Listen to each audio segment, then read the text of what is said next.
Welcome back to their Marvel Snap video. In addition to a bunch of balance changes, the recent patch brought with it new information for data miners in the community to dig into. Today, we're going to give you a quick rundown on all of the upcoming bundle deals for April, as well as some look forward into May as well, and talk about which ones are optimal to use your gold on depending on what your goals are with your Marvel Snap collection. Let's go ahead and get right into it, shall we? The big news looking ahead into April as well as May is that the Token Tuesday deals every week are going to be continuing in the client, it looks like. Specifically, we are rotating through a cycle of 3 different gold to token offers: 850 gold to 800 tokens, 650 gold to 600 tokens, and then 450 gold to 400 tokens will be happening every 3 weeks in succession for at least the not too distant future, it looks like. On screen here, we've got some ratios and estimated values of gold to tokens depending on your different avenues of getting them. The gold to tokens route for the bundles is straightforward. You spend your gold, you get the determined amount of tokens. The turning gold from the raw gold purchase into credits is a little bit more convoluted. This ratio is making the assumption that you're buying gold in the 8,000 for 100 USD bundle and then turning that gold into credits every day and then using those credits to progress your way up the collection level track, collecting tokens from the reserves as you go.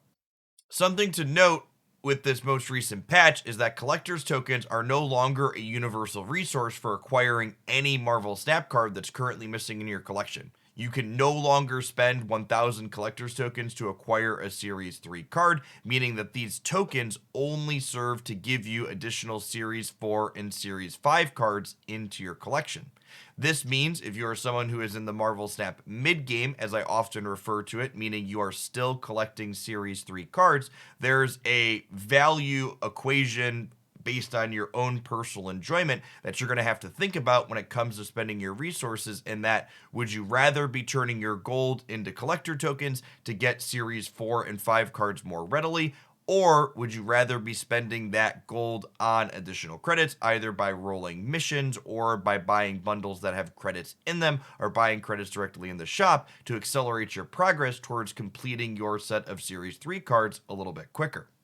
Some numbers that are useful to know offhand when thinking about how you want to use your resources. Completely free to play players, not accounting for any ranked rewards, acquire approximately 1,900 gold in a given month. If you are a season pass buyer, that includes an additional 900 gold for the month. 1,600 gold turns into 2,000 credits when buying additional missions or buying it directly in the shop. And 2,000 credits is approximately one new Series 3 card from the collection level track if you're still in the mid game working on collecting all of those cards.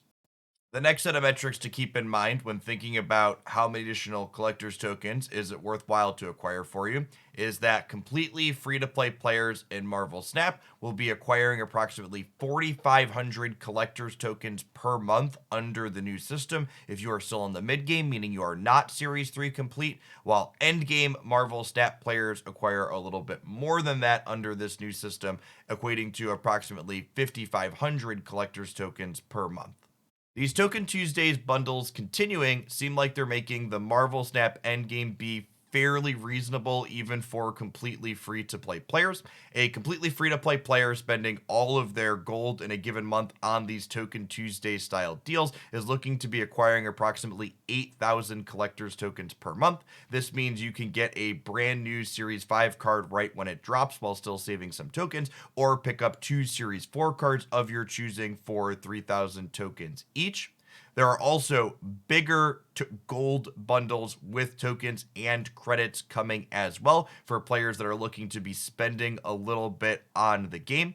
The Throg bundle is going to be coming with this wonderful Frog Thor in addition to 3,000 collector's tokens and 7,000 credits. This is probably the best bundle to pick up in the upcoming months if you are a mid-game player who is spending money on Marvel Snap. These 7,000 credits turn into almost 4 new additional Series 3 cards while you work to complete that part of your collection, while also giving you enough collector's tokens for 1 new Series 4 release right away, or half of a Series 5 release of your choosing. If you are an endgame Marvel Snap player or someone simply looking to acquire a particular Series 4 card or most of a Series 5 card, the tokens bundle is going to be coming at the end of the month, which will include the Squirrel Girl variant off to the side here, as well as 4,500 collector's tokens. The ratio of tokens to gold in this bundle is actually very comparable to the Token Tuesdays deal, being loosely somewhere in between the 400 token bundle and the 600 token bundle. This bundle gets you a Series 4 card and a half right away, or most of an additional Series 5 card in a month. It's probably not a coincidence that if you're spending all your free gold on Token Tuesday deals and then also splurge a little bit to get this tokens deal, that you'll be able to get 2 of the Series 5 card releases inside of April in the month. With Marvel Snap's bundle deals becoming somewhat consistent now, with Tokens Tuesdays and these other bigger bundles coming with some frequency, we can take a look at what this endgame economy looks like for players spending at various amounts. Marvel Snap releases approximately 4 new cards in a month, and even completely free to play players are going to have enough collector's tokens now to get at least one of those cards out of Series 5 right when it releases and have a little bit left over. Small spenders buying the season pass for 10 USD are going to guaranteed get another specific one of those cards from the season pass. Dolphin spenders spending a bit more able to purchase gold for something like the tokens bundle can pony up approximately 50 USD for the month to get a third of the 4 card releases in a month. But getting absolutely everything in a month is where it really starts to get a lot more expensive.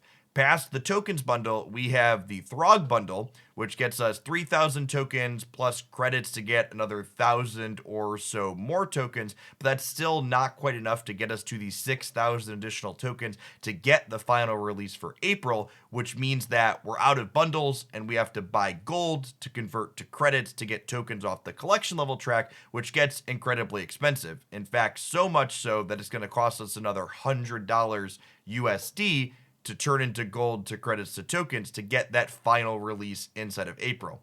This means that approximately Marvel Snap's endgame is the first card is free, the second one is $10 from the season pass, the third one is $50 to buy gold to buy a bundle, and the last one is a 200 USD kicker to get absolutely everything right when it releases, because you're out of good bundle deals and are buying gold to convert it to tokens at an absolutely abysmal rate.